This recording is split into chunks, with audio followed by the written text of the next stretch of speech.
Hello, I'm David Hayter, and you're watching the Shadows Project on YouTube. Subscribe, for God's sake. It's from Liverpool, damn it. In this episode of the Shadows Project, Terry and I chat with one of Hollywood's brightest talents. He was the lead writer on X-Men 1 and 2, the writer and director of Wolves, and he is currently a screenwriter on the amazing Netflix series Warrior Nun. He is the multi-talented superstar, Mr. David Hayter.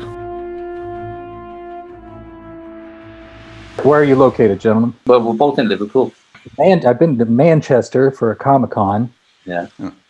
Which was nice. I know that has nothing to do with Liverpool, but Next door. It's the enemy of Liverpool. yeah, right. I don't know. Well, I hated it. It was awful.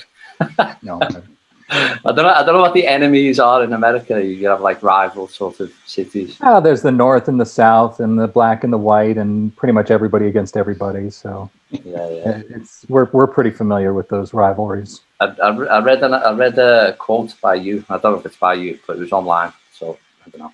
They said it was by you, and you said you were Hollywood's poorest paid big screenwriter.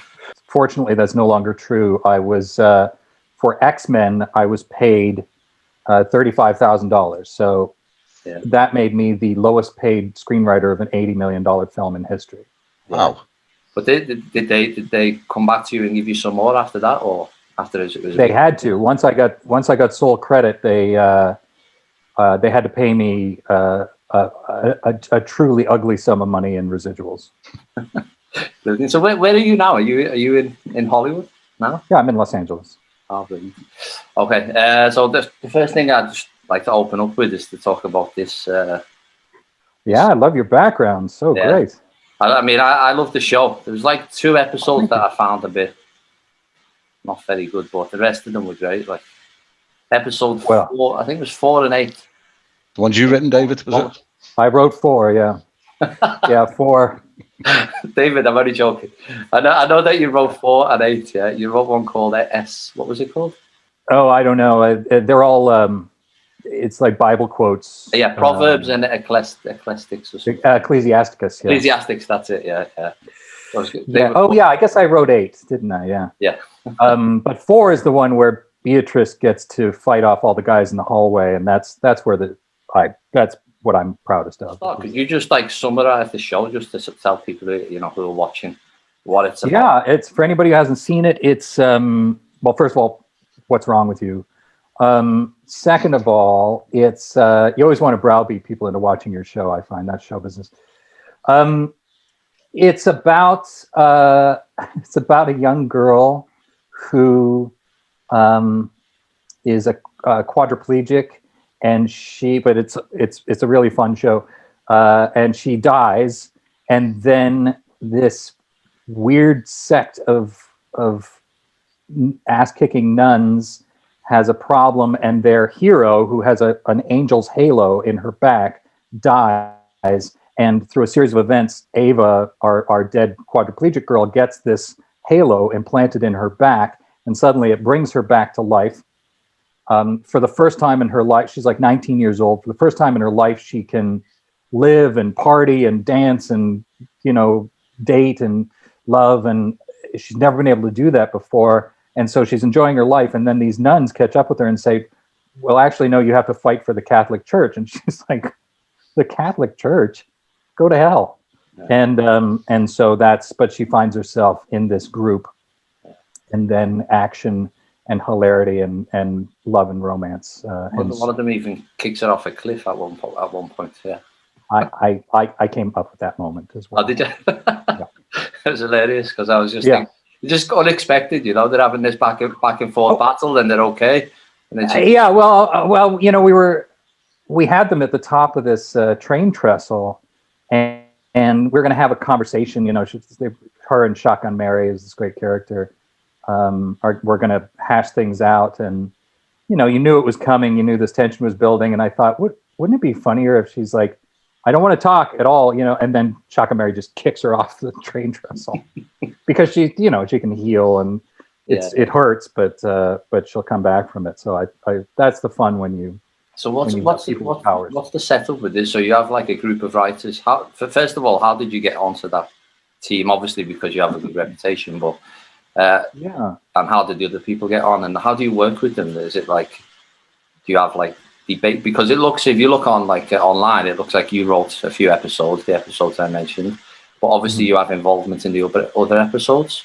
So do you just? Yeah. What happened was, so I wanted to get into TV because my job was mainly writing big movies, and most of them never get made. So it's very frustrating. You get paid a lot of money, but if the movie doesn't get made, it sort of feels like a waste of time. So I went to Netflix and I said, look, I really want to learn how to produce television, because amazing things are happening in TV now. And so an executive there, Chris Regina, was kind enough to pass my name on to Simon Barry, who's the showrunner of Warrior Nun.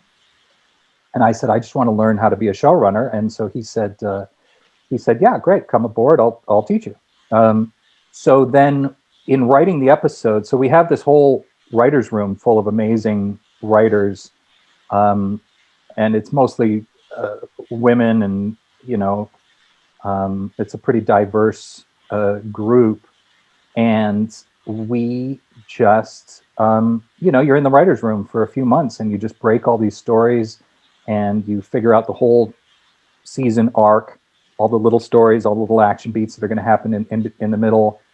So we all do that together, and then we get assigned different episodes to take on individually. But even then, you write it and then you bring it back to the room and everybody says, oh, well, what if he did this? And what if he did this? So, you're specifically credited on a couple of episodes, but everybody participates in shaping the whole series. David, I see that you're credited as a producer as well. I've often wondered what a job a producer actually does. I'm thinking of in terms of that film Wag the Dog with Dustin Hoffman. He sort of goes throughout the film complaining, I'm the producer and I don't get any credit. Right. Nobody cares for me. It's an age-old question in Hollywood. There are so many different types of producers. On a TV show, if you're a writer at a certain level, like if you're above staff writer or whatever, you're a producer. But then there are associate producers, there's supervising producers, there's co-producers, there's line producers. So everybody does something different. A producer, in and of itself, can be somebody who raises the money. It can be somebody who organizes the whole show, puts it all together. It can be a creative producer, somebody who, created the material, pulled the actors together. You can get producer credit for that. Or you can just own the rights to something and you automatically get producer credit. So we had two producers who were attached to the X-Men rights, who came in when we started shooting X-Men. Before we started shooting X-Men, they came in, they introduced themselves to us. They said, hey, we're producers on the film. Let us know if you need anything. And then we never heard from them again. So they got paid a lot of money. I don't know how much they got paid. I mean, they obviously probably got paid more than I did. I'll tell you that. But is this a comic book, Warrior Nun, originally? It was, yeah. It's a comic book, I think from the 90s, written by Ben Dunn. But the show is we've taken some of the characters from the comic book, but the show is very different. The comic book was a little more exploitative. So it was like nuns in fishnets, doing things like a virgin kick, like that sort of thing. And so we don't do that. We kind of updated it for a new era. But yeah, the original material is from a comic book. Had you done any writing for Warrior Nun before you went onto the show, or was it the writer order? You just said we're going to make this, No, they just Netflix and the showrunner Simon Barry called me and said, we're making this show. Do you want to come on board? It's called Warrior Nun. And I was like, that sounds hilarious. And did you go on like an enormous amount of fun on location with the filming and that? Because I saw Ronda Valley in Spain. Yeah, I saw this and I remember going there when I was a kid and I was watching it. I was thinking, oh, that's amazing. That because I just it just came to me, Ronda Valley. Yeah, really beautiful location and Andalusia and that. Yeah. But, the first season was shot in Malaga, Spain, which is so incredibly beautiful. It's where they shot some of Game of Thrones, Dorne and King's Landing, things like that. So you get these amazing locations. I did not go for the first season, unfortunately, but I am going for the second season. So in the middle of May, I'm going to move to Madrid for the summer. So anybody, who lives in Madrid, if you see me walking around, call out, snacks. Terry applied there to meet you. Yeah, come on down. We'll have a cerveza. Yeah. Is that still on with the lockdowns and the restrictions and things, David? Is that still in long Spain? ago? Yeah. I mean, pretty much everywhere. I mean, America's getting better now. I just got vaccinated, my second vaccine day before yesterday. So, okay. But I have to go. I go to Spain. I'll be doing a 8-day quarantine, and then we start doing locations. All of the shooting is overseen by COVID regulations, so everybody will be wearing masks and distancing and so on and so forth. And everybody will be tested all the time, and so it's a bit of a pain in the ass, but it's that's the world we live in. So this writing for this show, you like kind of write to order and you go on the show, but you actually wrote a screenplay for Black Widow years ago, yeah? And you said, I think you named your daughter after one of the characters in it, Natasha. Natasha, yeah. Yeah, she's named after the Black Widow. Avi Arad, who was the president of Marvel at the time, saw her picture the day after she was born and said, "Oh, she's so beautiful. What is her name?" And I was like, "She doesn't have one." And he's like, "What about Natasha? It's beautiful." And I said, "Yeah, great. If it gets a movie made, let's do it." So I named her Natasha, and then they didn't make the movie. They've made it now, yeah, this year. They've made it, but not with me, but with a new group. Yeah. Which is a shame because my script is excellent. I think you can find it on the web somewhere. Did you adapt it to a series on Netflix? Say again? You could adapt the screenplay to a series on Netflix? Maybe. For Black Widow? Yeah. I can't because I don't own it. Oh, they'd be pretty upset if I did that. Marvel can do whatever they want. They own it. So, when you write a screenplay for, something like that, a character that's owned by somebody else, they pay you, but they own it. Mm-hmm. So there's nothing I can do with it now, unfortunately. David, can I ask you about Stan Lee and Jack Kirby, the Marvel side of things? I believe they had to fight for recognition for them to get paid for the things that they created back in the 60s. Yeah, definitely. I don't know what the story was with Jack Kirby or his estate, but I do know the story with Stan Lee, who I was lucky enough to get to know after we did X-Men, or while we were doing X-Men. Yeah. Well, what had happened was Stan, he owned Marvel, and Marvel was going bankrupt in the early 90s or so. And so he was selling off the rights to his characters. Like he sold Spider-Man to Sony, and he sold the Hulk to Universal, and he just he needed money, and so wherever he could make a deal, he would make a deal. And eventually Avi Arad and his group came in, and they bought up Marvel and built it into and then with Kevin Feige built it into the juggernaut that it is today. But by then, Stan had sold off so much of his property that I don't think he was in a position to claim monetary recompense for all these things that he had created, but it really wasn't fair. And so, he went to court, and eventually, Marvel settled out with him.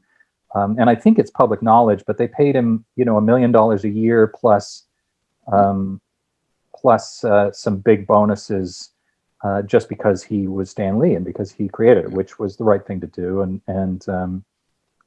But yeah, it was a difficult story. It was a matter of this guy who created this incredible company, and all these amazing characters and worlds, and really he sort of lost control of it just before it became a multi-billion-dollar business.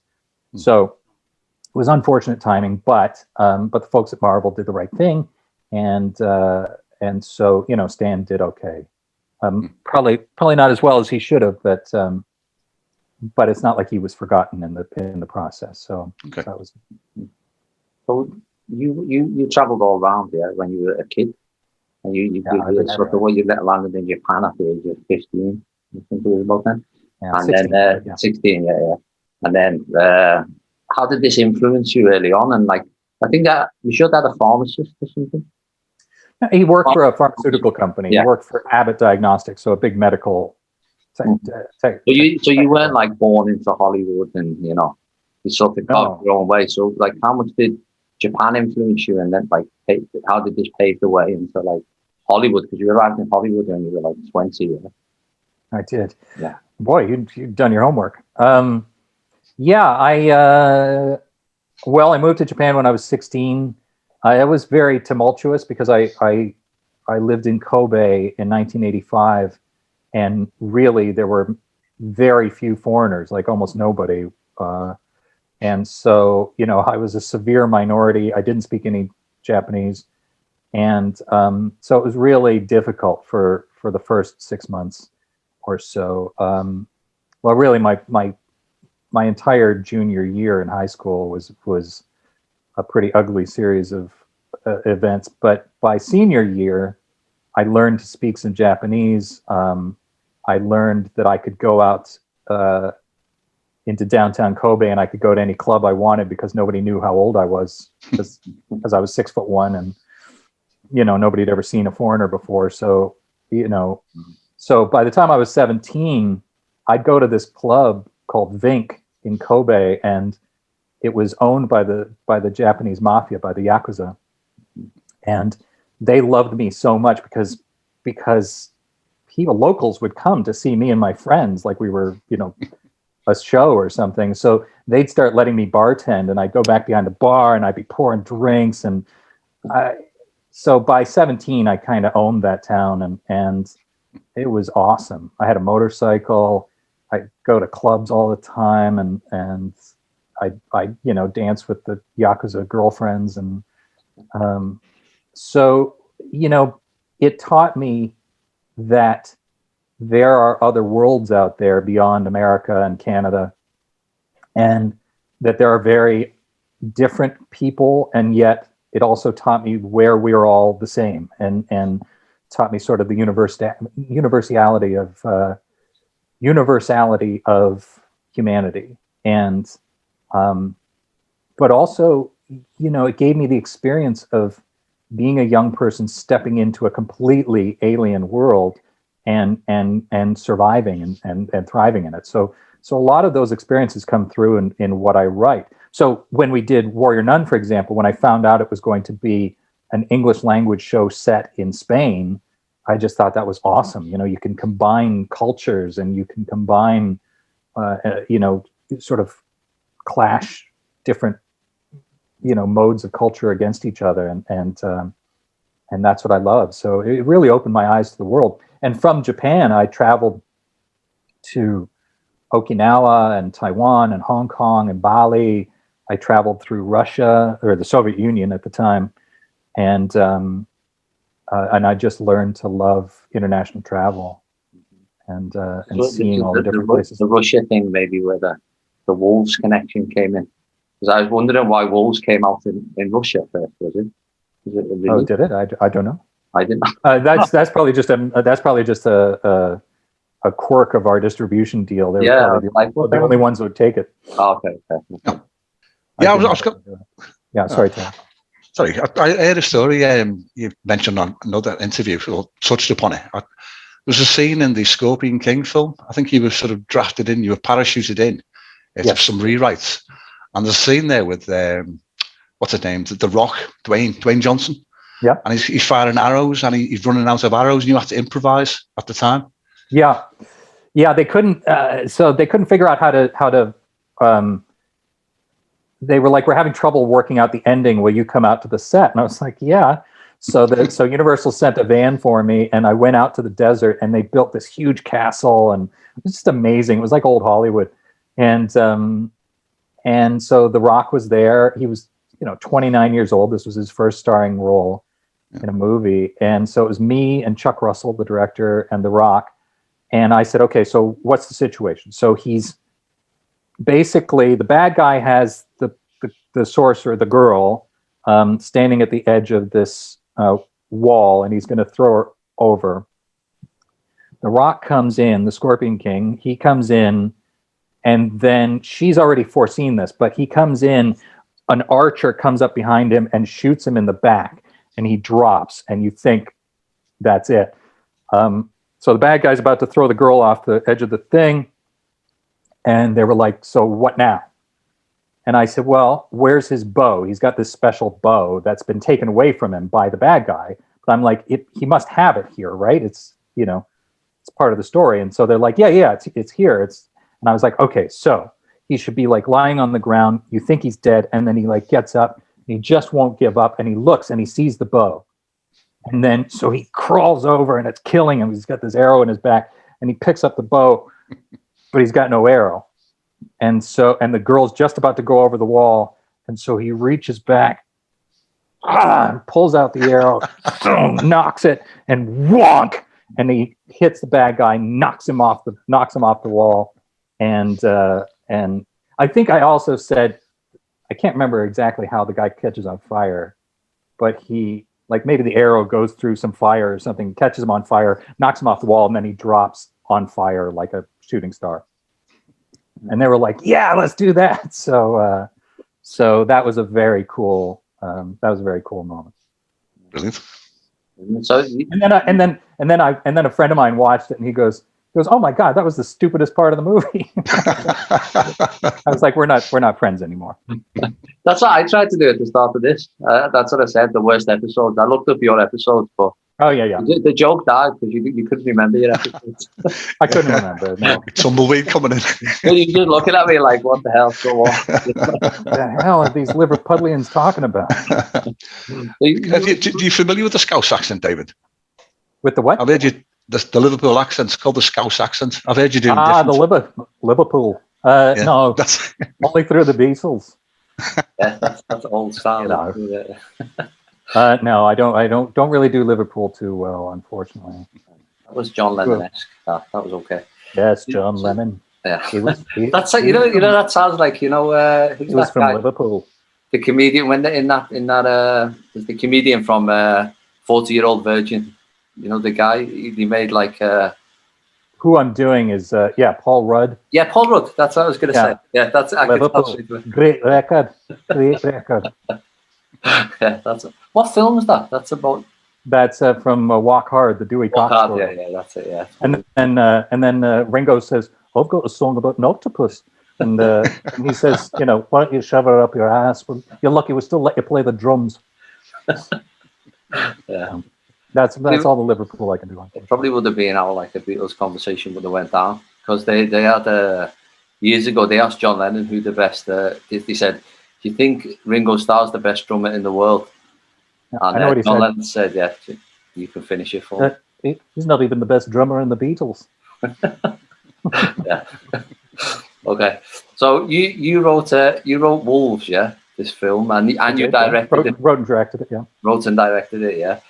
Was that so? You've directed things before this, but this. I directed like shorts and things like that. So and I produced pilots, and so I was very used to film production. But that was my first feature, yeah. With Jason Momoa, yeah. Jason Momoa, a massive star, baddest wolf in the woods. Yeah. So how was directed compared to writing and that? Did you feel? Oh, it was amazing. Writing is an amazing job, and if you can get paid to do it, it's an incredible life. But it's lonely. You're basically locked in your room all the time. You're just with your head, writing stories all the time, and it kind of drives you crazy. Directing is completely different. Directing, you have to make decisions about everything in the world. Like, what kind of car do they drive? What are the colors of the film? How do you edit it? How do you cast it? What kind of music, and it taxes every single creative notion that you ever had. And you also get to work with like 100 different craftspeople on putting this together. So it's, Yeah, it's just an entirely different experience. It's a hands-on experience where you're just out there creating this thing, out, sometimes in the middle of the night in a barn in Canada. You're figuring out action sequences, or you're figuring out, emotional beats, and it's the greatest job in the world. Brian Singer once said to me, he's like, rock stars want my job. Which gives you an idea how cool a job it is. Now, it's not easy, and it's very, very stressful. And unfortunately, though I loved working on Wolves, the final result kind of got taken out of my hands and recut, and that was very, heartbreaking. But it happens, and so I have another film that I'm setting up to try to direct at the end of the year, where I will correct some of those mistakes and try to keep a little tighter. I'd like a critic's job. Yeah, that's the What's best. that? I'd like a job as a critic. Well, that's the easiest. Everybody puts all this effort in, spends millions of dollars, working, grafting very, very hard, and then I just sit there and say that was rubbish. Yeah. Yeah. Well, I love great film critics, people that really know film, and I really rely on them to help me choose which movies I want to see, which movies I don't want to see. But you're right; it's a lot easier to sit back and tear it apart than it is to put it together. Yeah. David, is that latest project? Is this Voltron? Is it the comic book? No. Sadly, Voltron. Well, this is the sort of thing that led me to TV. So Voltron, I got hired to write. And I spent a year on it, and we created this huge movie, and very, very cool. And then right before I handed it in to the studio, the final draft, the studio got sold to another studio. So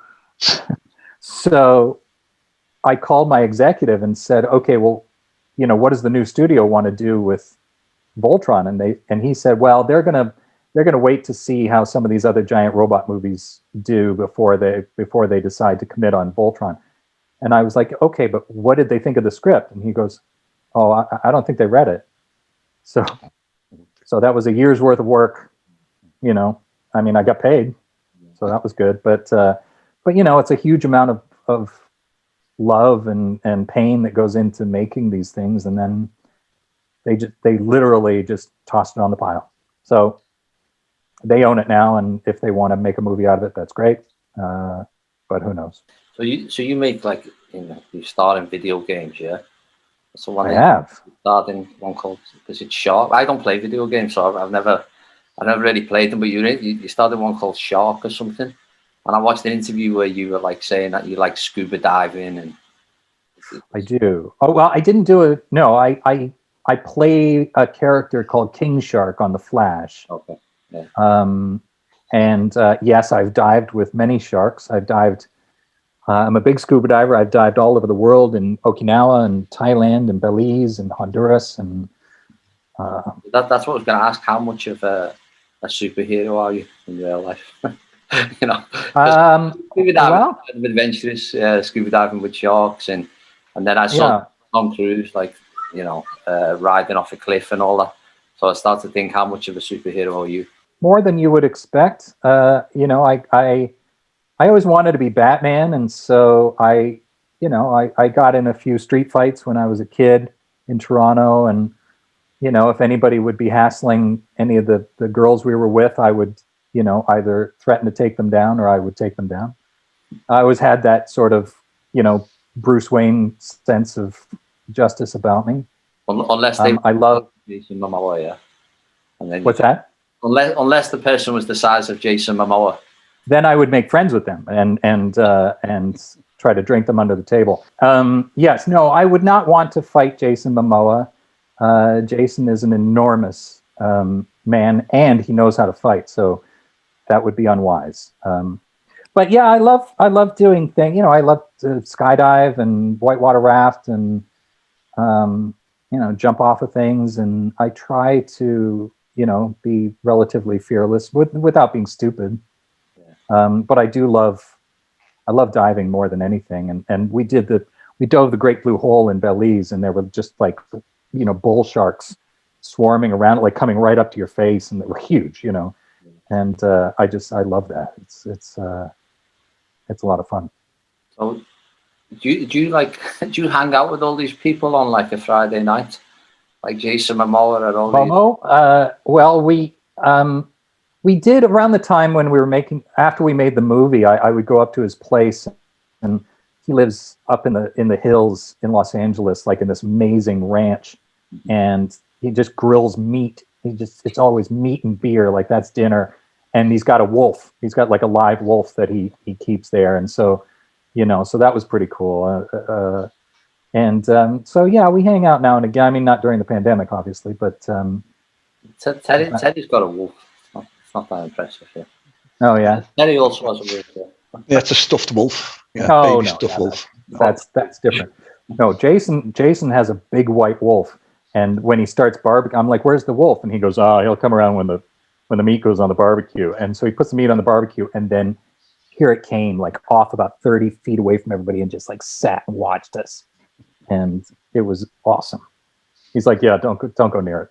Yeah, it's a little. Tim asked then, you know, did you hang around with these guys on a Friday? Making the film, the X-Men, did you ever get to sort of hang around with the main characters from there? You got James McAvoy, Hugh Jackman. Well, James wasn't on my X-Men movies, but yeah, we hung out all the time. We had Christmas parties. We had a Christmas party at Ian McKellen's apartment in Toronto, and James Marsden came to my 30th birthday party in Toronto, and went to a club with Famke Janssen, and yeah, it was awesome. We all hung out, and I was on set for all of that movie. So that one in particular, I got to know, you know, Patrick Stewart and Halle Berry and everybody, and it was pretty great. Was that the first big film for Hugh Jackman? Yeah, Wolverine. Yeah. Hugh was doing theater on the West End. He was doing Oklahoma. And he'd done some small Australian movies, but you know, nobody knew him, and that was his big break. It was my big break. It was both of our big breaks. So, you know, we always, you know, whenever he sees me, he's very, very kind and lovely, and just the nicest man in the world. And he was so grateful for that part, as was I. So you know, sorry, just to go back to before, you went to Hollywood when you were 20, yeah. So how did you kind of work? You worked as a voice actor for a few years. Yeah, how did you kind of work your way up the Hollywood ladder? It's a weird story. You know, I came out to be an actor. I wanted to be like Tom Cruise, and but it turned out a lot of people had that idea. And so, you know, I did some on-camera work. I was in a movie called Guyver Dark Hero that I starred in, and I thought that was going to make me a star, but it didn't. And then I did a lot of voiceover work. Then I got to be Snake in Metal Gear, and that was big. And then while I was doing that, I produced and starred in a little movie called Burn, which you can find on YouTube. And I raised $250,000. We made this little movie, but the deal fell through. I was completely broke. I had no prospects, and my friend Bryan Singer was directing X-Men, and so he hired me to answer the phones on the movie. And then he kept complaining about the script, and I happened to be a big X-Men fan. I knew the comic books very well. So I said, well, why don't you have a scene where such and such happens? And he's like, yeah, good, go write that for me. And so I did. And he started having me rewrite the script and then, you know, the studio found out they had to make a deal with me for $35,000. The movie came out, I got sole screenplay credit, and then I was the most successful first-time screenwriter in film history, and suddenly I was a big screenwriter. So that's how it happened. So really, you come to Hollywood and you meet brilliant people and stick with them, and hopefully it leads to something. Yeah. And you won an award. Was that for that, the Saturn Award? Yeah, I won this. In fact, you can see it. There it is. Yeah, nice. Up next to my Batman cowl. Saturn Award, best screenplay of 2000, I believe. Yeah, amazing. I love that, like, you know, the origins of like how people, because some people are just kind of born into it, yeah, and their fathers. Yeah, well, my story is one of the craziest stories anybody's ever heard. I mean, I literally came from nowhere. I think I made $1,400 the year I was producing the film. I had to rely on my dad to survive. The next year I made $60,000 working on X-Men and whatnot. And the next year I made $1 million in residuals. So it was an overnight success with only, 10 years of work leading up to it.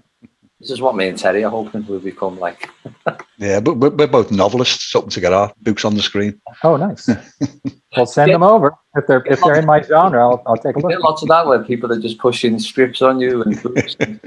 Yeah, it happens all the time. Or pitches. If I'm out at a party, people will just, how about this for a movie, and then they'll just pitch me for 20 minutes. And I'm like, I'm not writing your movie. I'll write my own movie.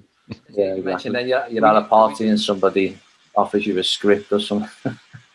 Without they'll offer me a script. That more often than not, they'll just pitch me a movie and then say, "Why don't you write this?" And I'm like, "What are you talking about?" Yeah. I mean, it was really nice of you to agree to do this. You know what I mean? Just to because we're not a very big channel, but we just focus on writers and that. And we've had some really great people on. You just wouldn't expect, Yeah, well, I liked your profile, and I like the fact that you wanted to talk about writing primarily because that's my job. And I get are interview requests to talk about doing Metal Gear. This voiceover job that I did for many years, which I love. But it's so much better known. I'm so much better known for that than I am for screenwriting. And screenwriting is all I've been doing pretty much. Like the voiceover is sort of a side job now. But all I do is write movies and TV and produce and occasionally direct. So it's really nice to talk about this side of my career. Well, this is the thing. What I see, you see something like sometimes it doesn't even mention the writer. If you look on a film like Wikipedia or something, it won't mention the writer. Even you, sometimes I have to kind of look down and think, did he really write this? Some of the things, because it does. I mean, that to me, that's the first thing that should come up. Yeah. Well, I agree, but writers never get their due, particularly in Hollywood. There's a combination of reasons for that. I think they don't want us to get too much power. They don't want to acknowledge that they can't do it without us. And then also, a movie to get made. Like when I worked on the Hulk, we did a script arbitration. There were 16 different writers participating, trying to get credit, who had all worked on various iterations of the Hulk. So it's not as easy to define a screenwriter as it is the final director or something like that, or the lead in a movie. Is there any great writers coming up who you'd like to give a shout out to? Coming up, I don't know. I mean, well, I loved "Promising Young Woman" by Emerald Fennell, or Fennell. I'm not sure how to pronounce it, but that movie, the writing of that movie, I was just blown away. So that was pretty cool. There's this kid Aaron Sorkin who I think is going places. He seems have a snappy way with dialogue. So he's one of my favorites. I don't know. I love all sorts of writers, but I can't really think of up and coming writers apart from Emerald that stand out to me at the moment. Yeah. I was chatting last night, David, to another screenwriter, Brooks Elms. He seems to have a couple of projects that may be coming up over the next 12, 18 months. Oh, nice.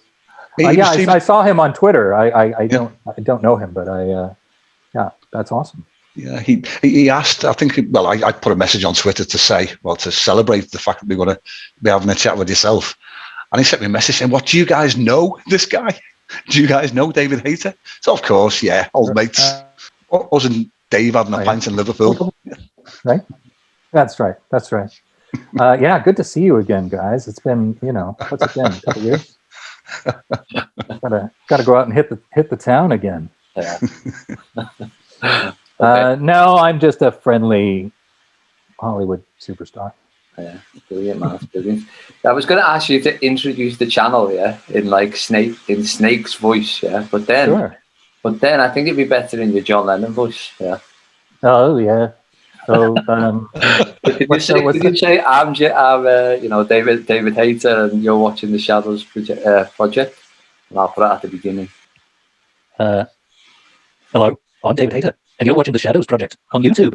Subscribe, for God's sake.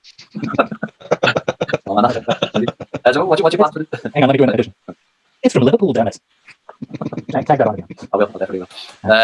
So what's your plans for today? Anything amazing, or do you just do normal things as well? You imagine just parties every day? Yeah, right. Supermodels everywhere. Oh yes, that's pretty much my day. Yeah, so yeah, a few supermodels, maybe some cocaine. I don't know, for lunch. No, I'm going to be visiting with my mother. She's in a care facility. I'm going to be. What else am I doing? Oh, I have to do some cameos, video shout outs for people. And then I think I'm going to take the day off and play my guitar and maybe I'll sing some Beatles. I don't know. Who knows? If we meet you in Madrid, we'll have a little jam, yeah. Ah, sounds good. Yeah. A day in your life. That's right. I can play that. Yeah. So I'm going to go to Madrid and I'm going to buy a guitar there and a little amp so I can practice and have a Madrid guitar. I don't want to keep it too long, so it's been amazing chatting to you, yeah. And well, thank you, gentlemen. I really, like I say, I really appreciate you focusing on writing and particularly on this side of my career, which really doesn't get a lot of attention. So so it's very kind of you to have me. Great questions, and let's do it again sometime. Yeah, definitely. You're our friend, so it's confirmed. Yeah. Well, we're old friends. You're lucky we still let you play the drums. Oh, brilliant. Thank you very much. Thanks, David. All right, gentlemen. Well, be well. Enjoy your evening. Don't get too drunk. Thank you. Bye-bye. Cheers. Bye now. That was quality, that wasn't it? So recording? Yeah. That was brilliant. Isn't he great? He's superb, isn't he? He's a lovely guy. I was like, I didn't want to keep him too long, you know what I mean? Yeah. But at the start, when I said that, it was like, fuck, he can't remember what episodes he wrote. Oh no, that was a bit awkward, that, wasn't it? Shit, tumbleweeds coming in. I'm leaving it in, though. Yeah. Leave it in. I've written down on my notes that it was episode 4. I didn't know it was episode 8, but I knew he'd written episode 4, so I sort of got what you were saying. When he didn't get it, I was like thinking, fuck. And then I forgot the names of the episodes, and I was like, what were the names of the episodes? Anyway. Whatever.